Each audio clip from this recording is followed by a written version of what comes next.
Hey, Gutfoxx here. Welcome to MLB Market Monday, the 3M of baseball.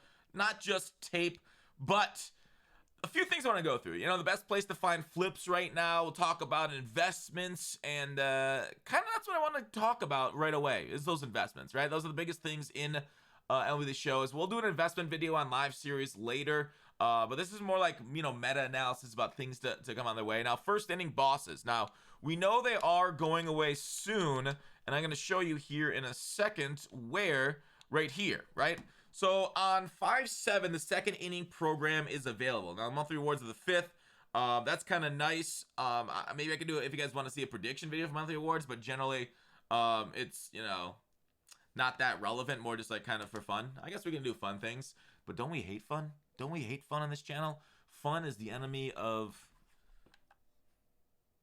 something. It's the enemy of something, I'm sure. Everybody's got an enemy, right? Me and pants, cats and dogs, rain and wedding days. So, first inning program, right? We see this right here in the program, the first inning program. Now, it goes away. It ends in 4 days, which means to me, like, you know, generally they won't be brought back for a while. Obviously, at the end of the year, we've seen things like, all right, earn any inning boss you want from previous innings. Now, when it says ends, like, there is a potential they bring it back in the second inning, third inning, fourth inning. I don't know, a way of getting these cards. But it's the same thing with, like, bringing back events and event cards. Like Cabrera, we talked about him as an investment. Oh, great, servers. Man, server's been kind of a pain in the butt, and we're out of it. Sweet. So, yeah. RNA boss is going to go up at 30,000 stubs. You know, some people talk about investing in them. Other people are like, it's too risky. Is it a risk-free investment? No, of course not. But if they end and they're no longer supplied, they're the third and fourth highest rated cards in the game. They're tied with a few others at 93 overall, but there's only 2 cards higher right now, at least sellable. So, like, the fact that the supply is going away and the demand might stay a little bit consistent means, you know, rising prices generally. Now, are they going to rise to, like, 90,000 stubs? It's highly doubtful, right? Because they're just okay. I don't know where my catcher is right there, but okay. All right, that's fine. That's fine, because oftentimes in the second inning, along with that rising demand, there's going to be, like, a collection. I would have guessed there's a collection for second inning when it comes along the way. All right, collect the first inning bosses for a second inning progress, and depending on how much XP they give away, that could, you know, take a lot of them out of the supply, like we've seen that in previous years. So generally, and the thing is, you got to know, like, maybe other people invest like that. The enemy of investments is other people's investments, right? And if they invest a ton into it and they sell, maybe it won't go up much. But overall, I think I might buy a couple extra bosses myself to see what they do, see what happens to them, to go through and basically hope they go up when they go away and they end, and there's not another way for us to earn them in the second inning. But that's kind of the first inning bosses. And the same thing happens, and I want to talk about for online modes like these BR rewards. Like, the one thing we've seen so far is this BR program changeover. Now it's Clemente from Solar, right? Clemente is the new one. I don't see any way in here of getting Solar. When you go to this final pack for finishing it, it's just the BR reward players against. Like, those things are going to be continually supplied through the whole year, through 12-0, and through that pack every time they refresh that. So what I want to look at is something like, okay, now he's out of packs now, right? Solar. He's out of packs now. What happened to his price? If we go to the marketplace, do you see how there's a little bit of slight bump right here? This is kind of what we expect also when the inning bosses program. There's a slight bump. Now, is that enough of a bump to invest a lot into? Probably not. Like, there's a lot better things you can do with these stubs for in both investments and, you know, just flipping cards. We'll talk about flips in a minute. So that's generally the thought process around inning bosses, is like, when they go away, supply's gone, demand's still there. Now, Cabrera himself, his event is going away in a couple days too. Let me take a look at it. I know there's a lot of frustrations with event stats and wins not counting right now. I'm 2 wins away from 60 for him, but this ends, so I got a couple more to go, but this ends, if you take a look at the inflow, on the 7th also, so we get a new event. So Cabrera is also going away now, and apparently cards that are, like, very well demanded and very good cards, those things tend to shoot up when they're out of packs, because people will still demand them as they accumulate stubs. They'll buy them, and there's no more supply, so that drives up the price.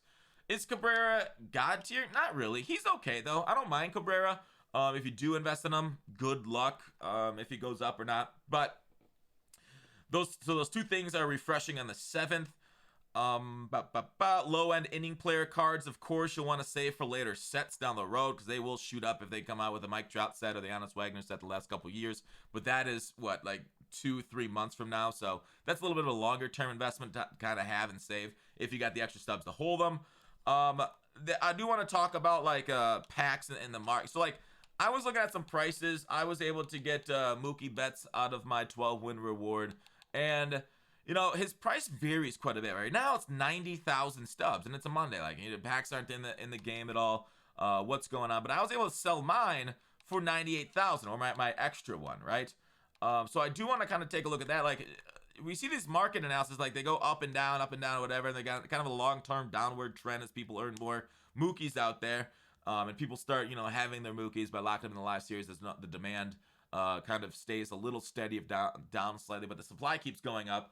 So in between days, there are ups and downs. So like if you take a look at this market, it sucks that they no longer have the prices to the left. I hope they patch that soon. But like his price varies in the day between 90 and 98K. So I was able to just like hang on, just take a look at the market and then sell at the 98K spot. And then I was able to get it sold at that level. So I definitely think when you're selling cards, you just don't want to sell right away. Especially if they're low end cards, whatever. If it's not worth your time, that's fine. But like high end cards like bets where we have like, you know, that provided me an extra, you know, 7K after tax. It's not a bad idea to kind of like look at that, just like look at their price over a day, unless you expect an imminent crash in the card, of course. Like, you know, earn an inning boss right away, sell it right away, go ahead. But like on these cards, live series, you know, definitely pay attention to those trends. In Madden, the trend is generally overnight. The prices are highest. And during the day, they're lower because the more people on the market, generally the lower the prices because there's more people supplying it. But you can get mini spikes during the day too. So definitely take a look at that for higher end cards. Now, flips. Let's move on to flips, okay? What should you be flipping right now? Now, we've talked a lot about low end cards like golds and silvers. I like these golds and silver. Like this is not good, right? I like these low end cards because the velocity of them are super great, right? They sell super quickly. Now you're looking at like a Jose Abreu card, 84 overall. You're like, okay, that's like, I don't know, after tax, it's, you know, a couple hundred stub profit. That's fine. Might be moving pretty quick there. Same thing here.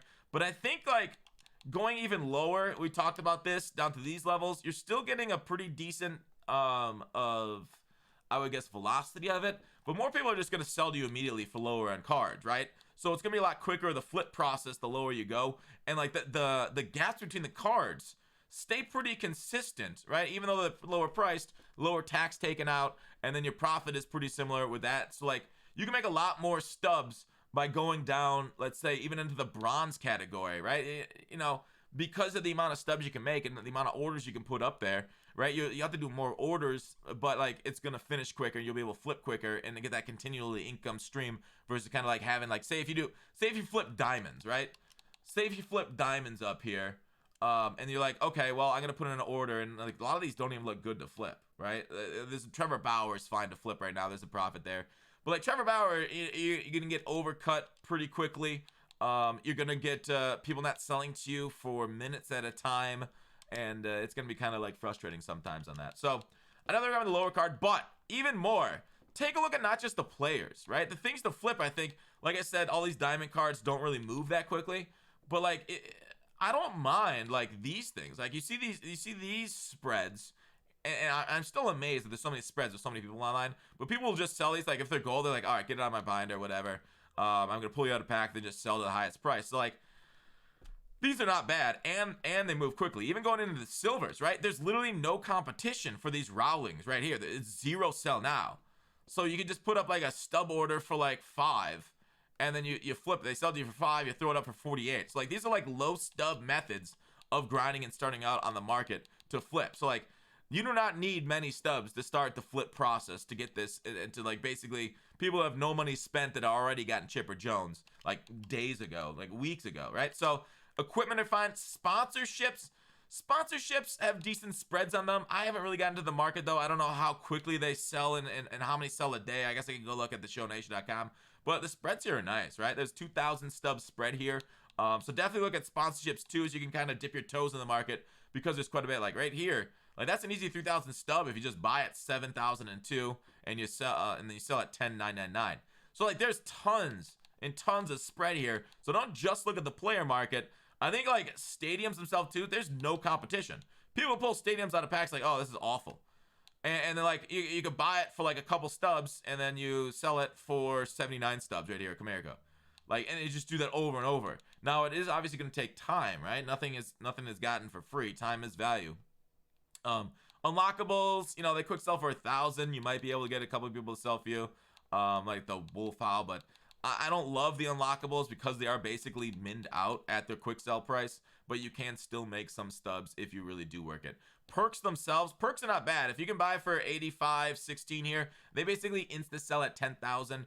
10,000 is the max you can sell it at. So that's, you'll see people listing for 10,000 right here. But yeah, they basically go within a couple seconds because people want these perks so badly. So it's not a bad one, but the profit is limited to a couple hundred stubs. But you don't really get sold them that quickly either. So perks are, I'd say like D. If I were to say an A to F scale, they're a D or like low tier.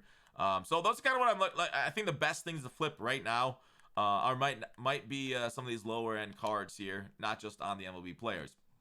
That's what I'm going to talk about for the video. Let me know, how's your market working? How's your investments holding up? We'll do a follow up, like a live series investment videos that deserves its own product. But thanks for watching. Call to action. Please thumbs up if you can. It really helps out the channel. Otherwise, thumbs down if you didn't like the video. Let me know what you'd like better. Thanks for watching. Call to action. I'll see you tomorrow.